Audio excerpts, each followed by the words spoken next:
CR Radhakrishnan Devaswom ബോർഡിൽ deputy കമ്മീഷണറായിട്ട് വിരമിച്ച വ്യക്തിയാണ് താങ്കൾ. പൂച്ചക്കാര് മണികെട്ടും. നമുക്കിത് അവസാനിപ്പിക്കണ്ടേ? ഇത് അവസാനിപ്പിക്കാൻ സാധിക്കുമോ? ഇത് ദേവസ്വം ബോർഡിൻ്റെ രാഷ്ട്രീയവൽക്കരണമാണോ ഈ പ്രശ്നത്തിന് കാരണം? ദേവസ്വം ബോർഡിനെ സ്വതന്ത്രമായി വിട്ടുകഴിഞ്ഞാൽ തീരുന്ന പ്രശ്നമാണോ ഉള്ളത്? യൂണിയൻ്റെ ഇടപെടൽ, അതിൻ്റെ അതിപ്രസരം, അതാണോ പ്രശ്നങ്ങൾക്ക് നിദാനം? എന്താണ് താങ്കളുടെ നിരീക്ഷണത്തിൽ എന്താണ് അടിസ്ഥാന കാരണം? ശ്രീ അനിൽ നമ്പ്യാർ, ഇന്ന് നമ്മൾ മകര സംക്രമ ദിവസമാണ്. അതെ, നമ്മൾ വലിയ മാറ്റം ഇനി വരാൻ പോകുന്ന ഉത്തരായനത്തിലേക്ക് വരാൻ പോകുന്ന കാലമാണ്. നമ്മുടെ ക്ഷേത്രോത്സവങ്ങൾ നടക്കുന്ന കാലമാണ്. മിക്കവാറും ക്ഷേത്രങ്ങളെ സംബന്ധിച്ചോളം വളരെ പ്രാധാന്യമുള്ള ഒരു ദിവസങ്ങളിലേക്കാണ് നമ്മൾ കടന്നു പോകുന്നത്. ഇവിടെ പ്രധാനമായും രണ്ട് കാര്യങ്ങളാണ്. ഇപ്പോൾ ബഹുമാനപ്പെട്ട RV ബാബു പറഞ്ഞ ചില കാര്യങ്ങളുണ്ട്, രാജഗോപാൽ സാർ പറഞ്ഞ ചില കാര്യങ്ങളിൽ ആ രണ്ട് കാര്യങ്ങളിലാണ് എനിക്ക് ചില അഭിപ്രായങ്ങളുള്ളത്.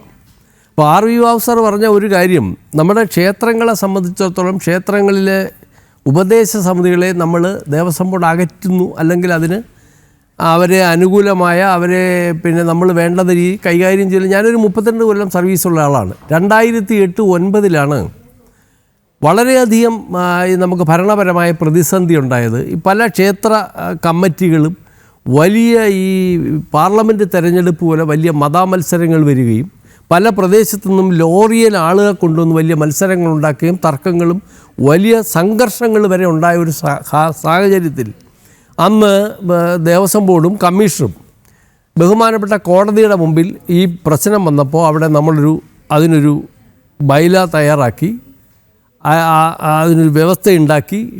ക്ഷേത്രത്തിൻ്റെ ഒരു മണ്ഡലം, അവിടെ സ്ഥിരം ഭക്തന്മാർ, അവരുടെ എൻലിച്ച്മെൻറ്റ്, അവരിൽ നിന്ന് എടുക്കുന്ന ആളുകളെ നറുക്കിട്ടെടുക്കുക, അവർ പിന്നീട് തിരഞ്ഞെടുക്കപ്പെടുക, ഇങ്ങനെ ഒരു വ്യവസ്ഥയുണ്ടാക്കി ക്ഷേത്രോപദേശ സമിതികളുടെ. എന്നിട്ട് അവരുടെ ഫണ്ട് പിരിവ് സംബന്ധിച്ചുള്ള റെഗുലേഷൻസ്, അത് ഏത് ജോയിൻ്റ് അക്കൗണ്ടിൽ നിക്ഷേപിക്കുന്ന സംബന്ധിച്ച് ഒക്കെ നമ്മൾ വ്യക്തമായി. പക്ഷേ അത് പാലിക്കപ്പെടുന്നുണ്ടോ എന്ന് ഇപ്പോൾ ഈ പറഞ്ഞ കാര്യം, ഭക്തജനങ്ങൾ പല ക്ഷേത്രങ്ങളിലും വളരെ നന്നായി സമിതികൾ പ്രവർത്തിക്കുന്നത് എനിക്കറിയാം. അതുപോലെ തന്നെ തിരിച്ച് അതിന് അപവാദമുള്ള ഒത്തിരി കാര്യങ്ങളും എനിക്കറിയാം. വളരെ ദുരനുഭവങ്ങളുണ്ടായ അവസരങ്ങളും ഉണ്ടായിട്ടുണ്ട്. 1-2 കൊച്ചു കാര്യങ്ങൾ ഞാൻ പറയാം. നമ്മുടെ ഈ നെയ്യാറ്റിൻകര ഗ്രൂപ്പിൽ പാറശാല ക്ഷേത്രത്തിലുണ്ട് മുരിയങ്കര എന്ന് പറഞ്ഞൊരു അമ്പലമുണ്ട്. അവിടെ ഒരു 4-5 കൊല്ലത്തിന് മുമ്പ് ഒരു ഭക്തൻ ഒരു 5 സെൻറ്റ് സ്ഥലം ദേവന് സമർപ്പിക്കാൻ വന്നു, ഗിഫ്റ്റ് ഡീഡ്. അവിടുത്തെ കമ്മിറ്റി പ്രസിഡന്റ് വളരെ സൂത്രത്തിൽ അത് അടിച്ചെടുത്തു. ആ സ്ഥലം അടിച്ചെടുത്തു, വഴക്കായി. അവസാനം കോടതി കേസ് വന്നു. അന്ന് എനിക്ക് തോന്നുന്നു വർഷങ്ങൾ TR രാമൻ സാറിൻ്റെ ബെഞ്ചാണ് കർശനമായി ഒരാഴ്ചയ്ക്കകം മാറ്റാൻ പറഞ്ഞു. മാറ്റി. തൊട്ടടുത്ത് അവിടെ തന്നെ രാമേശ്വരത്തൊരു അമ്പലമുണ്ട്. ആ അമ്പലത്തിൻ്റെ അടുത്ത് ഒരു ചെറിയ ക്ഷേത്രമുണ്ട്. അവിടെ ഇതുപോലൊരു സമിതിയുണ്ട്. അത് ഏത് രാഷ്ട്രീയമെന്ന് ഞാൻ വെളിപ്പെടുത്താൻ ഇപ്പം തയ്യാറല്ല, കാരണം ഞാൻ ഒരാളെ അവമാനിക്കാൻ തയ്യാറല്ല. അവർ എന്ത് ചെയ്തു, വലിയ പിരിവൊക്കെ നടത്തി. ക്ഷേത്രത്തിനോടനുബന്ധിച്ചുള്ള കുറച്ച് സ്ഥലവും കൂടെ മേടിച്ചെടുത്ത് അവിടെ ഒരു കല്യാണ മണ്ഡപം ഉണ്ടാക്കി. ഇപ്പോൾ അതിങ്ങനെ പിരിവ് നടത്തിക്കൊണ്ടിരിക്കുകയാണ്. ആ കമ്മിറ്റി സ്ഥിരമായി ഈ 2 വർഷത്തിൽ കൂടുതൽ കമ്മിറ്റി തുടരാൻ പാടില്ലെന്ന നിയമം. അത് എങ്ങനെ ഏത് കുമാർഗം ഉപയോഗിച്ചും സ്ഥിരപ്പെട്ട് അവിടെ അങ്ങനെ ഇരിക്കുകയാണ്. തൊട്ടടുത്ത് നമ്മുടെ തിരുവനന്തപുരത്ത് അറിവാസാറിന് ശ്രദ്ധിക്കാം. തിരുവനന്തപുരത്ത് വലിയ ഉദയാധീശ്വര അമ്പലമുണ്ട്. പേട്ട ജംഗ്ഷനിൽ നിന്ന് നമ്മൾ ആനേറ പോകുന്ന സ്ഥലത്തൊരു അമ്പലം, വലിയ തിരുവനന്തപുരത്ത് വളരെ പ്രധാനപ്പെട്ട ഒരു ക്ഷേത്രമാണ്. ഇപ്പോൾ കേന്ദ്ര ഗവൺമെൻറ് ടൂറിസം ഡിപ്പാർട്ട്മെൻറ്റ് കുറേ പൈസ, പിന്നെ മറ്റ് എല്ലാം കൂടെ സംഘടിച്ച് അവിടെ ഒരു 95 സെൻറ്റ് സ്ഥലമുണ്ട് ക്ഷേത്രത്തിന് മതിലിന് വെളിയിൽ. അത് കുളം റെഡിയാക്കി അവിടെ ഒരു 3 നില കെട്ടിടങ്ങൾ കെട്ടി ഒരു കൺവെൻഷൻ സെൻ്റർ ഉണ്ടാക്കി അയ്യപ്പന്മാരെ സ്വീകരിക്കുക. അത് കഴക്കൂട്ടത്ത് പണി നടന്നുകൊണ്ടിരിക്കുകയാണ്. ഇത് പണി തീർന്നിട്ട് ഒരു 2 വർഷത്തിലധികമായി. ഇത് ഒരു സംഘം ആളുകൾ, ഏത് രാഷ്ട്രീയ പാർട്ടിയാണെന്ന് ഞാൻ പറയില്ല, അവിടെ മുറികൾ വാടകയ്ക്ക് കൊടുക്കുന്നു, കല്യാണ പാർട്ടികൾക്ക് വാടകയ്ക്ക് കൊടുക്കുന്നു. അവരിങ്ങനെ ഒരു സ്വകാര്യ സംരംഭമായി വെച്ചിരിക്കുകയാണ്. ഇതിൻ്റെ കറണ്ട് ചാർജ് വൻതുക ദേവസ്വത്തിൻ്റെ ഫണ്ടിൽ നിന്ന് അടച്ചുകൊണ്ടിരിക്കുകയാണ്. ഇത് കറണ്ട് സംഭവമാണ്. അണിയൂരമ്പലം ഒരു 3, അത് എനിക്കൊന്ന് രാഘവൻ സാർ അറിയാവുന്നു, ഒരു 3-4 മുറിയും പൊട്ടിക്കൊണ്ട് നടക്കുക ആളുകൾ. അപ്പോൾ ഇമാതിരിയുള്ള അപവാദങ്ങൾ ഉണ്ടാവുമ്പോൾ നമുക്ക് നമ്മുടെ ആളുകൾ കുറച്ച് ചിലപ്പോൾ അതിനെതിരായിട്ട് രാഷ്ട്രീയമാകാം, നമ്മുടെ ഓഫീസർമാരാകാം, ഒക്കെ ചിലപ്പോൾ ചില പ്രതിബന്ധങ്ങൾ ഉണ്ടായിട്ടുണ്ട്, ഇല്ലെന്ന് ഞാൻ പറയുന്നില്ല. പലയിടത്തും പല ഉദ്യോഗസ്ഥന്മാരും ക്ഷേത്രോപദേശ സമിതിക്ക് അനുകൂലമല്ല, നല്ല ഉപദേശ സമിതികളുണ്ട്. ഇത് നമ്മുടെ അന്നമാണ് എന്ന് വിശ്വസിച്ചാൽ അങ്ങനെ പ്രവർത്തിക്കുന്ന നല്ലൊരു കമ്മിറ്റിയുള്ള സ്ഥലത്ത് ഒരുപക്ഷെ പ്രശ്നങ്ങളില്ലാതെ ഭക്തജനങ്ങളുമായിട്ട് ചേർന്ന് നടത്തിക്കൊണ്ട് പോകാൻ സാധിക്കും. തീരെ നിവൃത്തിയില്ലാത്തടത്താണ് ഈ അടുത്ത കാലത്ത് ഡിപ്പാർട്ട്മെൻറ്റ് നേരിട്ട് ഉത്സവം നടത്തുന്ന ചില സംവിധാനങ്ങൾ ഏർപ്പെടുത്തിയിട്ടുണ്ട്. അത് നടക്കുന്നുള്ള കാര്യം ശരിയാണ്. പക്ഷേ ഇത്തരം അപവാദങ്ങൾ നമ്മൾ വിചാരിച്ചാൽ മാറ്റാൻ കഴിയും. പിന്നെ രണ്ട്, ലാൻഡ് സംബന്ധിച്ച് 1950 മുമ്പ് ഈ 1912 ഈ ഹൈക്കോടതി justice Ramendra Rao commission report വന്നത്. അപ്പോൾ അതിനോട് സമാന്തരമായിട്ടാണ് വാർഡൻ കോർണറിൻ്റെ സർവേ വന്നത്. അന്ന് നമ്മുടെ ലാൻഡുകൾക്കൊക്കെ വളരെ വ്യക്തമായ ധാരണയുണ്ടായിരുന്നു. എല്ലാ ലാൻഡുകളും ഇയർ മാർക്ക് ചെയ്ത് നമുക്കത് പട്ടയം ഉള്ളതും അതുപോലെ തന്നെ ലാൻഡ് രജിസ്റ്റർ ഉൾപ്പെടുത്തി എല്ലാം വ്യക്തമായ രേഖകളുള്ളത്. പിന്നീടാണ് എന്തൊക്കെയോ സംഭവിച്ചു. ഇപ്പം തന്നെ നമുക്കറിയാം, നമ്മുടെ ആക്ട് വന്നു. ആക്റ്റിൽ ദേവസ്വം ലാൻഡിന് പ്രൊട്ടക്ഷൻ ഉണ്ട്. സെക്ഷൻ 27 പറയുന്നത് ഈ ഭണ്ഡാരവക പ്രോപ്പർട്ടി, ദേവസ്വം പുറമ്പോക്ക്, Devaswom land and those lands under the possession and enjoyment of temples shall deem to be Devaswom property എന്നാണ് ആ 27 ആക്ട് അങ്ങനെയാണ് പറയുന്നത്. ഈ ഉത്തരവ് നിലവിലിരിക്കുമ്പോഴാണ് 2023 നാഷണൽ ഹൈവേ 66 ഈ തിരുവനന്തപുരം, കൊല്ലം, ആലപ്പുഴ ക്ഷേത്രങ്ങളുടെ വക 50 കോടി രൂപ സർക്കാരിലേക്ക് അടപ്പിച്ചത്. അത് 2023 റവന്യൂ സെക്രട്ടറിയുടെ ഓർഡർ ഞാൻ കണ്ടു. ഈ HRA ആക്ടിലെ സെക്ഷൻ 27 വിരുദ്ധമായി ലാൻഡ് രാജാവ് കൊടുത്താലും ഗവൺമെൻറ് കൊടുത്താലും അത് ഗവൺമെൻറ് ലാൻഡാണെന്ന് പറയും. ഇതിനെതിരെ ഒരു ചെറുവിരൽ അനക്കാൻ ഈ തിരുവിതാംകൂർ ദേവസ്വം ബോർഡ് ഇതുവരെ തയ്യാറായിട്ടില്ല. എന്തിനാണ് ഇവരവിടെ തുടരുന്നത്? 1. 2, നമ്മൾ പറഞ്ഞല്ലോ 1950 ആക്ട് വന്നപ്പോഴാണ് നമുക്ക് 2022 സെപ്പറേറ്റ് ചെയ്ത് അന്ന് മുതലേ നമുക്ക് കോൺട്രിബ്യൂഷൻ തരുന്നതാണ്. നമ്മുടെ ലാൻഡിൻ്റെ റവന്യൂവിന് ദേവസ്വം ലാൻഡ് കൊടുത്തതിൻ്റെ കോൺട്രിബ്യൂഷനാണ്. നേരത്തെ പറഞ്ഞ 60,000 പറഞ്ഞല്ലോ 55,000 രൂപയും കണക്കാക്കിയുള്ള കോൺട്രിബ്യൂഷനാണ്. 4 വർഷത്തെ, അത് ആർട്ടിക്കിൾ 290 ഇന്ത്യൻ കോൺസ്റ്റിറ്റ്യൂഷനിൽ റെക്കോർഡ് ചെയ്തിട്ടുള്ള സാധനമാണ്. 4 വർഷത്തെ പൈസ ഇനിയും തിരുവിതാംകൂർ ദേവസ്വം ബോർഡിന് കിട്ടിയിട്ടില്ല. അതാരാണ് മേടിക്കേണ്ടത്, ആരാണ് കൊടുക്കേണ്ടത്, ആരുടെ കുഴപ്പമാണ്. പിന്നെ ഈ ട്രേഡ് യൂണിയൻ ഉണ്ട്, ഒരു പരിധി വരെ നമുക്കത് സമ്മതിക്കാതിരിക്കാൻ പറ്റത്തില്ല. രാജഗോപാല സാറിനെ സംബന്ധിച്ചുള്ള അന്ന് കർക്കശനായ, എൻ്റെ ഒരു അനുഭവത്തിൽ കുറേ കർക്കശനായ ഒരു ഭരണാധികാരിയായിരുന്നു. അതുകൊണ്ട് അദ്ദേഹത്തെ എടുത്ത് ഭരിക്കാൻ പോയിട്ടുണ്ടാവില്ല. അവിടുത്തെ ട്രേഡ് യൂണിയൻകാർ ഭരിച്ചിട്ടുണ്ട്. കാരണം 2007 ജസ്റ്റിസ് പരിപൂർണ കമ്മീഷൻ്റെ റിപ്പോർട്ട് 2007 ഡിസംബർ വന്നിട്ടുണ്ട്.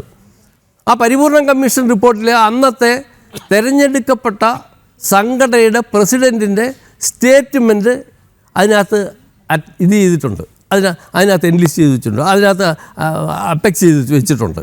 അതിൽ അദ്ദേഹം പറയുന്നതെന്നറിയോ, ഞാൻ 11 വർഷമായി ഒരു ജോലിയും ചെയ്യാറില്ല, ഞാൻ ട്രേഡ് യൂണിയൻ പ്രവർത്തനമാണ് നടത്തുന്നത്, ഞങ്ങളുടെ യൂണിയൻ ഇടതുപക്ഷ യൂണിയനാണ്, AKG സെൻട്രൽ ഫ്രാക്ഷനുണ്ട്, ദക്ഷിണാമൂർത്തിയാണ് അത് ഭരിക്കുന്നത്. ഈ സാധനം ഇപ്പോൾ വേണമെങ്കിലും ഞാൻ തരാം, എൻ്റെ കയ്യിലുണ്ട്, അവൈലബിളാണ്. പരിപൂർണ കമ്മീഷൻ റിപ്പോർട്ടിന് ഒപ്പം അതിനകത്ത് ഇത് അറ്റാച്ച് ചെയ്തിട്ടുണ്ട്. ഈ സ്റ്റേറ്റ്മെൻറ്റിൻ്റെ പകർപ്പ് എവിടെ വേണമെങ്കിലും തരാൻ ഞാൻ തയ്യാറാണ്. വളരെ എന്ത് ചെയ്തു? ഇപ്പോൾ ഈ കാരണം ഏറെക്കുറെ ദുർബലമായ ബോർഡ് ഭരണാധികാരികൾ വരുമ്പോൾ ട്രേഡ് യൂണിയൻ ശക്തമാകും. അവർ സ്ഥലം മാറ്റങ്ങളിൽ ഇടപെടും, ഏവോമാരുടെ സ്ഥലം മാറ്റങ്ങളിൽ ഇടപെടും, ശബരിമല എക്സിക്യൂട്ടീവ് ഓഫീസറുടെ സ്ഥലം മാറ്റങ്ങളിൽ ഇടപെടും, ആഡിറ്റ് നോട്ടിലെ ലയബിലിറ്റി ഈടാക്കാതിരിക്കാനുള്ള നടപടികൾ അവരിടപെടും.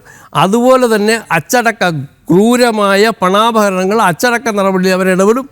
ഇങ്ങനെ ഇടപെടുന്ന ഏതാണ്ട് എത്രയോ കേസുകൾ എനിക്ക് വളരെ വ്യക്തമായിട്ടറിയാം. ഇവരെ പോലുള്ള വിജിലൻസ് ഓഫീസർമാരുടെ വലിയ ലിസ്റ്റ്, നീണ്ട ലിസ്റ്റ് ഇരിപ്പുണ്ട്. ഒറ്റ ഒരു കാര്യം കൂടി ഇനി പറയാനുള്ളത്, ഈ തിരുവിതാംകൂർ ദേവസ്വം ബോർഡിൻ്റെ ആക്ട് അനുസരിച്ച് ഇവിടെ ഒരു ആഡിറ്റ് റൂളുണ്ട്. ഇൻറ്റേർണൽ ആഡിറ്റ് വിഭാഗം പ്രവർത്തിക്കുന്നുണ്ട് ദേവസ്വം ബോർഡിൽ. എല്ലാ ഇൻസ്റ്റിറ്റ്യൂഷനും ആഡിറ്റ് നടത്തണമെന്നാണ് 2022 കോടതി ഒരു ഉത്തരവും പുറപ്പെടുവിച്ചു, ഹൈക്കോടതി ഡിവിഷൻ ബെഞ്ച്. ഈ ശബരിമല ദേവസ്വത്തിൽ ഈ 800 കോടി രൂപ വരുമാനമുള്ള ശബരിമല ദേവസ്വത്തിൽ കഴിഞ്ഞ 15 വർഷമായി ഇൻറ്റേർണൽ ആഡിറ്റ് വിഭാഗം ആഡിറ്റ് നടത്തുന്നതൊന്ന് കാണിച്ചു തരാമോ? അപ്പോൾ നമ്മളിതിന് സമാധാനം പറഞ്ഞുതരാം. ആഡിറ്റ് ഇല്ല. ഏത് ശബരിമല 800, കാരണം അവർ പറയുന്നത് ലോക്കൽ ഫണ്ടുകാർ ഫെസ്റ്റിവൽ കാലത്ത് അവിടെ കൺകറൻ്റ് ആഡിറ്റ് നടത്തുന്നുണ്ട്. ലോക്കൽ ഫണ്ട് മണ്ഡലം മരവിളക്ക് വിഷുവും കൂടെ കൺകറൻ്റ് ആഡിറ്റ് നടത്തിയാൽ മാസപൂജയുടെയും ഇവിടുത്തെ മറ്റുള്ള ലേലത്തിൽ വരുന്നുണ്ടോ? സാർ, ഒറ്റ കാര്യം ഞാനൊന്ന് ഇടപെട്ടോട്ടെ. ശ്രീ ആർ വി ബാബു, താങ്കൾ നേരത്തെ ഈ ഓഡിറ്റ് റിപ്പോർട്ടുകളെ കുറിച്ച് പറയുകയുണ്ടായി. ആ ഓഡിറ്റ് റിപ്പോർട്ടുകൾ ഏതാണ്? അത് local fund, local fund audit വിഭാഗത്തിൻ്റെതാണോ അത്? അതെ അതെ അതെ, എക്സ്റ്റേണൽ ആഡിറ്റ്. ഞാനിപ്പോൾ ഉദ്ധരിച്ചത് ഞാൻ അവസാനം ഉദ്ധരിച്ചത് 2020-21 ലോക്കൽ ഫണ്ട് ഓഡിറ്റ് വിഭാഗം ഓഡിറ്റ് ചെയ്ത് ഹൈക്കോടതിയിൽ സമർപ്പിച്ച ഓഡിറ്റ് റിപ്പോർട്ടാണ്. ഞാൻ ഈ പറഞ്ഞ audit report local fund audit വിഭാഗം അവരാണ് ഓഡിറ്റ് ചെയ്യുന്നത്. ഞാനിവിടെ രാധാകൃഷ്ണൻ സാറ് ഉപദേശക സമിതികളെ കുറിച്ച് പറഞ്ഞപ്പോൾ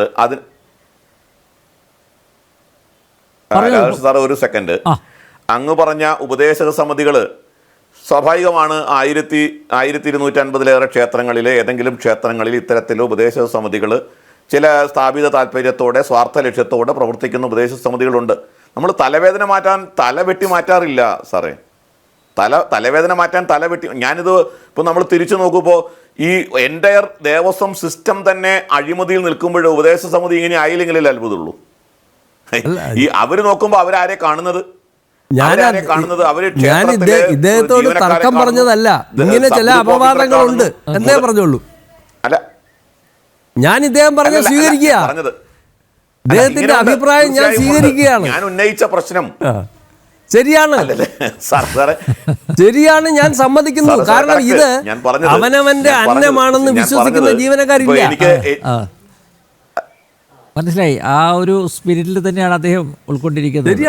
അതെ, ഞാൻ രാധാകൃഷ്ണൻ സാറിന്റെ ഒരു ശ്രദ്ധയിലേക്ക്, സാറിന് ചിലപ്പോ സാറിന്റെ ശ്രദ്ധയിൽ വരാത്ത ഒരു സംഭവം പറയാം. കൊച്ചിൻ ദേവസ്വം ബോർഡിലെ അനിൽ നമ്പ്യാരെ, കൊച്ചിൻ ദേവസ്വം ബോർഡില് തിരുവല്ലാമല ക്ഷേത്രത്തിന്, രാജഗോപാലൻ സാറിനൊക്കെ അറിയാവുന്നൊരു ക്ഷേത്രമായിരിക്കണം തിരുവല്ലാമല ക്ഷേത്രം, വളരെ പ്രശസ്തമാണല്ലോ.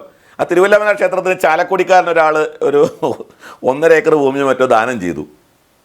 ആ ദാനം ചെയ്ത ഭൂമി ഇപ്പം ആരുടെ പേരിലാണ് ഇരിക്കണമെന്ന് അറിയാമോ? തിരുവല്ലാമല ദേവസ്വത്തിന് ദാനം ചെയ്ത ഭൂമി ഇരിക്കുന്നത് കൊച്ചി ദേവസ്വം ബോർഡിന്റെ എക്സിക്യൂട്ടീവ് ഓഫീസറുടെ. അദ്ദേഹം ഇപ്പോൾ എക്സിക്യൂട്ടീവ് ഓഫീസറെ തുടരുകയാണെന്നേ, ഞാൻ പേര് പറയുന്നില്ല, അദ്ദേഹം ഇപ്പോഴും തുടരുകയാണ്. അദ്ദേഹത്തിന്റെ പേരിലാണ് ഭൂമി ഇരിക്കുന്നത്. ഇത് എവിടെ നടക്കുന്ന കാര്യമാണ്? അപ്പൊ ഇത്തരത്തില് ഉദ്യോഗസ്ഥന്മാര് ക്ഷേത്രത്തിന് സ്വത്തുക്കൾ കൊള്ളയടിക്കുന്നു. അവിടെ അദ്ദേഹത്തിനെതിരെ ഒരു നടപടി ഉണ്ടാവുന്നില്ല. കോടതി കണ്ടെത്തി അദ്ദേഹത്തിനെതിരെ നടപടി എടുക്കണം എന്ന് പറയുന്നു. അദ്ദേഹം ഇപ്പോഴും തുടരുകയാണ്. അപ്പോൾ ഇത്തരത്തിൽ കാര്യങ്ങൾ വരുമ്പോൾ എങ്ങനെയാണ് നമുക്ക് ഈ വിഷയങ്ങളെ അഡ്രസ്സ് ചെയ്യുക? അപ്പോൾ അതുകൊണ്ട് സംഘടനകളെയും ഹൈന്ദവ സംഘടനകളെയും ഉപദേശക സമിതികളെയും വിശ്വാസത്തിലെടുത്ത് അവരുമായിട്ട് ചർച്ച ചെയ്ത് അവരെ കൂടി ഇതിൻ്റെ ഈ ഭരണനിർവഹണ പങ്കാളിത്തത്തിൽ ഏതൊക്കെ മേഖലയിൽ ഉൾപ്പെടുത്താമോ, അല്ലാതെ ഡേ ടു ഡേ അഫയേഴ്സിൽ ഏർപ്പെടുത്തണം എന്നല്ല ഞാൻ പറഞ്ഞത്. ഇപ്പോൾ അതിലേക്ക് നമുക്ക് കൂടുതൽ ശ്രദ്ധ, ഉത്തരവാദിത്തമുള്ള സംഘടനകളെ, ഉത്തരവാദിത്തബോധത്തോടെ പ്രവർത്തിക്കുന്ന ആളുകളെ ഒക്കെ ഉൾപ്പെടുത്തിയിട്ട് നമുക്ക് മുന്നോട്ട് പോയാൽ മാത്രമേ ഈ കാര്യത്തിലൊരു പരിഹാരം ഉണ്ടാവുമെന്നാണ് ഞാൻ വിചാരിക്കുന്നത്. ഓക്കെ, രാധാകൃഷ്ണൻ സാർ പറഞ്ഞത് പൂർത്തിയാക്കാം. അല്ല, ഞാൻ പറഞ്ഞപ്പോൾ ഈ തിരുവിതാംകൂർ ദേവസ്വം ബോർഡിലെ ഈ ലോക്കൽ ഫണ്ടിൻ്റെ ഇപ്പോഴും അത് സ്റ്റേറ്റ് ആഡിറ്റ് ഡിപ്പാർട്ട്മെൻറ്റാണ്. അവരുടെ ടെസ്റ്റ് ആഡിറ്റാണ് അവർ നടത്തുന്നത്. അവർ കംപ്ലീറ്റ് ആഡിറ്റ് നടത്താറില്ല. പക്ഷേ നമ്മുടെ ഒരു ഇൻറ്റേർണൽ ആഡിറ്റ് വിഭാഗം അവിടെയുണ്ട്. ഒരു ഫൈനാൻസ് ആൻഡ് അക്കൗണ്ട്സ് ഓഫീസറുണ്ട്, ഒരു ആഡിറ്റ് ഓഫീസ്, സീനിയർ ആഡിറ്റ് ഓഫീസറുണ്ട്. അവരുടെ കീഴിൽ 3 യൂണിറ്റ് ഓഫീസുകളുണ്ട്. എല്ലാ ക്ഷേത്രങ്ങളും മരാമത്ത് ഓഫീസുകളും AC ഓഫീസുകളും ഒക്കെ ഇവർ ആഡിറ്റ് നടത്തുന്നത്. ഓരോ വർഷവും ആഡിറ്റ് നടത്തേണ്ടതാണ്. ഏതാണ്ട് ഒരു 10-40ഓളം ജീവനൊക്കെ ആഡിറ്റർമാരും ഓഫീസർമാരും അവിടെ പ്രവർത്തിക്കുന്നുണ്ട്. അവിടെയാണ് സംശയം. അതായത് ഇവര് ഓഡിറ്റ് ചെയ്യുന്നു, റിപ്പോർട്ട് കൊടുക്കുന്നു, അത് പ്രസിദ്ധീകരിക്കാത്തതാണോ അല്ലെങ്കിൽ ഇവരോട് ചെയ്യേണ്ടെന്ന് പറഞ്ഞിരിക്കുകയാണോ? അതെനിക്കറിയില്ല. ശബരിമല അവർ സഡൻ കഴിഞ്ഞ 10-15 വർഷമായിട്ട് ഈ 800 കോടി രൂപയുടെ ട്രാൻസാക്ഷനുള്ള ശബരിമല ആഡിറ്റിൽ ദേവസ്വം ഇൻറ്റേർണൽ ആഡിറ്റ് വിഭാഗം പ്രവർത്തിക്കുന്നതേയില്ല. 100% പ്രവർത്തിക്കുന്നില്ല. അന്വേഷിച്ചോളൂ. നേരത്തെ ഓരോ ഫെസ്റ്റിവൽ കഴിയുമ്പോഴും ആറന്മുളയാണ് അന്ന് ശബരിമല എക്സിക്യൂട്ടീവ് ഓഫീസിരുന്നത്. അവിടെ പോയിട്ട് കംപ്ലീറ്റ് റെക്കോർഡുകൾ പരിശോധിച്ച് 5-6 ആഡിറ്റർമാർ ചിലപ്പോൾ 1 മാസം എടുക്കും, ചിലപ്പോൾ 1.5 മാസം എടുക്കും. റിപ്പോർട്ട് ബോർഡിൽ കൊണ്ടുവരും. ഈ ലോക്കൽ ഫണ്ടുകാർ കണ്ടുപിടിക്കാത്ത പല കാര്യങ്ങളും ദേവസ്വം ബോർഡിൻ്റെ ഇൻറ്റേർണൽ ആഡിറ്റ് വിഭാഗം കണ്ടുപിടിച്ച് വലിയ വലിയ സാമ്പത്തിക അപകടങ്ങളും അതുപോലെ തന്നെ മിസ്മാനേജ്മെൻറ്റുകളും ഒക്കെ അവർ കണ്ടുപിടിച്ചിരുന്നു. പക്ഷേ അത് എങ്ങനെയാണ് നിന്നുപോയതെന്ന് എനിക്കറിയില്ല. ഓക്കെ നമുക്ക് എന്തായാലും രാജഗോപാലൻ സാറിനോട് ചോദിക്കാം.